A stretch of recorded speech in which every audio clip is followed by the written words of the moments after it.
दोस्तों, कहानी हिमाचल प्रदेश के मनाली डिस्ट्रिक्ट की है, जहां पर सोहन एक कॉलेज में स्टडी कर रहा था।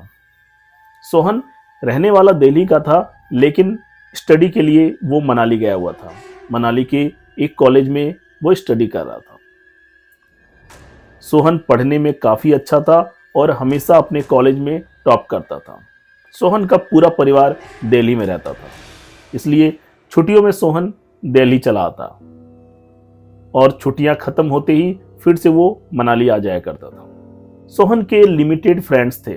सोहन का मानना था कि ज़्यादा बड़ा फ्रेंड सर्कल बनाने से दोस्तों को ज़्यादा समय देना पड़ता है, जिससे स्टडी हैम्पर होती है।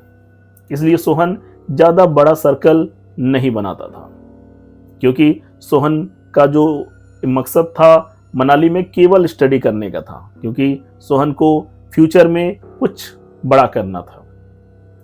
सोहन के टीचर भी सोहन से काफ़ी हैप्पी रहते थे, क्योंकि बहुत ही डिसिप्लिन में रहने वाला लड़का था।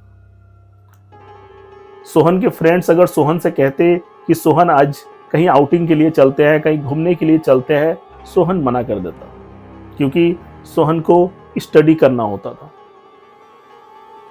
एक बार सोहन के कॉलेज में पिकनिक का प्लान बनता है। सोहन पहले ही अपने क्लास टीचर को कह देता है कि सर, मैं नहीं जा पाऊंगा, क्योंकि सोहन को लगता है कि अगर सोहन पिकनिक में जाएगा तो पूरा दिन पिकनिक में चला जाएगा, जिससे वो दिन भर स्टडी नहीं कर पाएगा। इसलिए सोहन पिकनिक के लिए मना कर देता है। सोहन के फ्रेंड्स सोहन को बहुत मनाते हैं, बोलते हैं कि तुम्हें चलना ही होगा, तुम अगर नहीं जाओगे तो हम लोग भी नहीं जाएंगे। सोहन के जो फ्रेंड्स होते हैं वो जाकर टीचर से कहते हैं कि सर, सोहन को प्लीज कन्विंस कीजिए, सोहन नहीं जाना चाहता है। सोहन के जो टीचर थे कॉलेज के, वो सोहन के पास जाते हैं, सोहन को कन्विंस करते हैं कि सोहन क्यों नहीं जा रहे हो, सच सच बताओ, तुम क्यों नहीं जाना चाहते। सोहन कहता है सर, अगर मैं पूरा दिन पिकनिक में रहूंगा तो मेरी स्टडी जो है वो डिस्टर्ब हो जाएगी, और मैं नहीं चाहता कि मेरी स्टडी डिस्टर्ब हो, क्योंकि मुझे एग्जाम्स में अच्छे मार्क्स लाने हैं। सोहन के टीचर कहते हैं कि कभी कभार आउटिंग कर लेने से या घूम लेने से स्टडी डिस्टर्ब नहीं होती है। तुम ऐसे भी बहुत ही स्टडी में अच्छे कर रहे हो, तुम एक अच्छे लड़के हो। कभी कभी समय खुद के लिए भी निकालना पड़ता है। घूमना फिरना अच्छी बात है। कभी कभी स्टडी के प्रेशर से बाहर निकल के घूमने से माइंड को रिलैक्स फील होता है। सोहन टीचर की बात को नहीं टाल पाता है। सोहन पिकनिक पे जाने के लिए एग्री हो जाता है। फिर पिकनिक के लिए पूरी तैयारी की जाती है। सोहन के सभी दोस्त बहुत एक्साइटेड थे, क्योंकि पूरा कॉलेज पिकनिक पर जा रहा था। सोहन भी अपने फ्रेंड्स की मस्ती को देखकर एक दिन के लिए स्टडी भूल जाता है और सोहन कहता है, बिल्कुल, हम लोग खूब मस्ती करेंगे, चलो चलते हैं। फिर कॉलेज की बस पिकनिक के लिए नेक्स्ट डे मॉर्निंग में निकल जाती है। कॉलेज के सभी लोग पिकनिक स्पॉट पर पहुंच जाते हैं। पिकनिक स्पॉट बहुत सुंदर था। एक तरफ झील और एक तरफ घना जंगल, बीच में पिकनिक स्पॉट। काफी सुंदर नजारा था। सोहन के सारे दोस्त बहुत एक्साइटेड हो जाते हैं इस नज़ारे को देखकर। वो कहते हैं कि आज तो बहुत मजा आएगा, आज हम लोग पूरा जंगल घूमेंगे, बहुत मजा करेंगे। उसके बाद सोहन अपने सभी दोस्तों के साथ और कॉलेज के दूसरे फ्रेंड्स के साथ मस्ती करने लगता है। उसके बाद कॉलेज के टीचर लंच प्रिपेयर करवाते हैं। 2 बजे तक लंच रेडी हो जाता है। सभी लोग एक साथ बैठकर लंच करते हैं। लंच करते करते शाम के 4 बज चुके थे। सोहन के फ्रेंड्स कहते हैं कि क्यों ना जंगल की तरफ चला जाए। सोहन भी काफी एक्साइटेड था। सोहन कहता है कि हाँ, चला जाए। फिर सोहन और सोहन के फ्रेंड्स टीचर से पूछने के लिए जाते हैं कि सर, क्या हम जंगल घूमने जा सकते हैं। सोहन के टीचर भी बहुत ही जॉली मूड वाले टीचर थे। सोहन के टीचर कहते हैं, क्यों नहीं, जाओ जंगल घूम के आओ। सोहन के टीचर बताते हैं कि आज रात हम लोग यहीं स्टे करने वाले हैं। और यहीं पे हम लोगों का कैंपिंग टेंट लगेगा। रात भर हम लोग यहीं रुकेंगे। तुम लोग जाओ, लेकिन अंधेरा होने से पहले घूम कर आ जाना। सोहन अपने दोस्तों के साथ जंगल की ओर चला जाता है। जंगल के अंदर का नजारा बहुत ही एडवेंचरस था। सोहन को बहुत मजा आ रहा था। धीरे धीरे सोहन जंगल के अंदर चला जा रहा था। अचानक चलते चलते सोहन अपने दोस्तों से थोड़ा आगे निकल जाता है।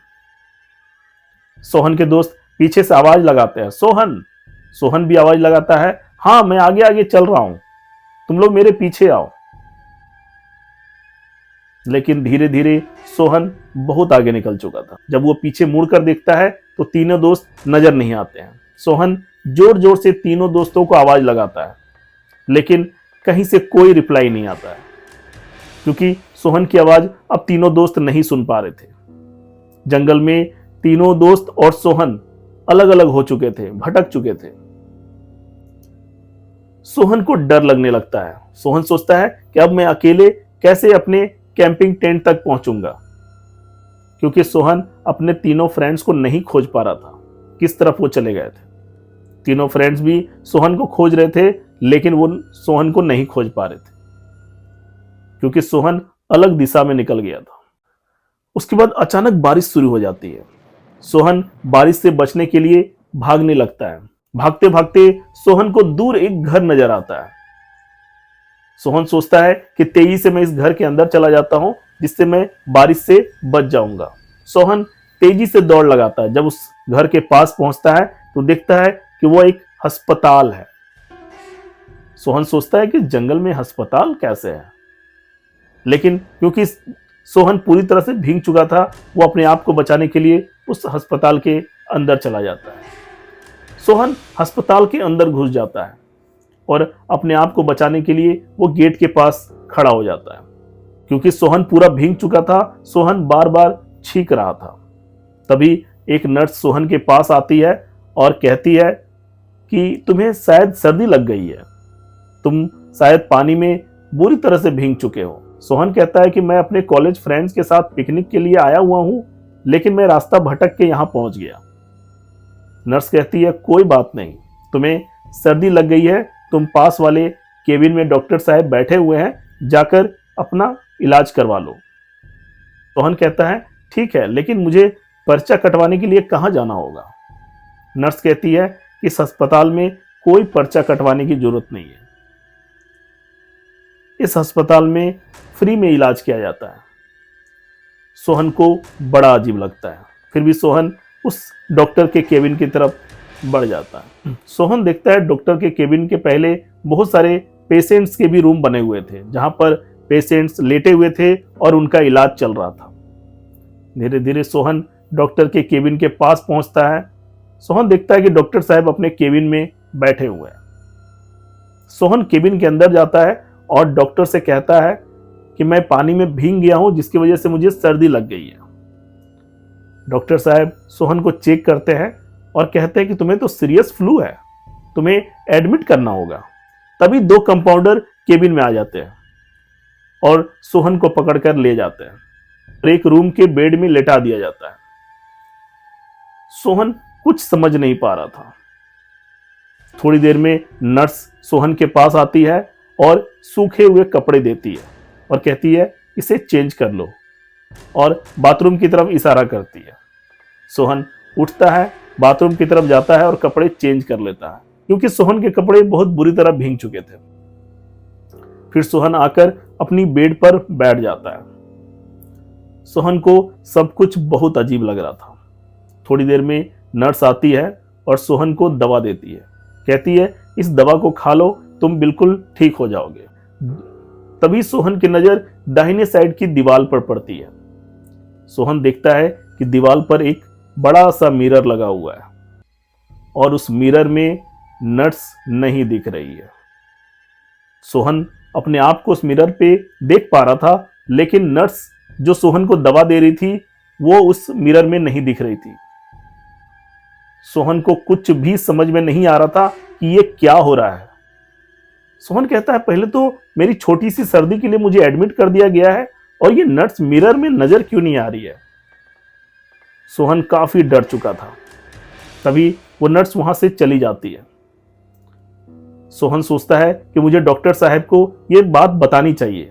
सोहन अपने बेड से उठकर डॉक्टर के केबिन में चला जाता है और डॉक्टर साहब को कहता है कि डॉक्टर साहब, आपकी जो नर्स है वो मिरर में नजर ही नहीं आ रही थी। मेरे रूम के दाहिने वॉल पर एक मिरर बना हुआ है, उस मिरर में आपकी जो नर्स है वो नजर नहीं आ रही थी। डॉक्टर साहब कहते हैं अच्छा चलो मेरे साथ, और डॉक्टर साहब सोहन को लेकर सोहन के रूम की तरफ चल देते हैं।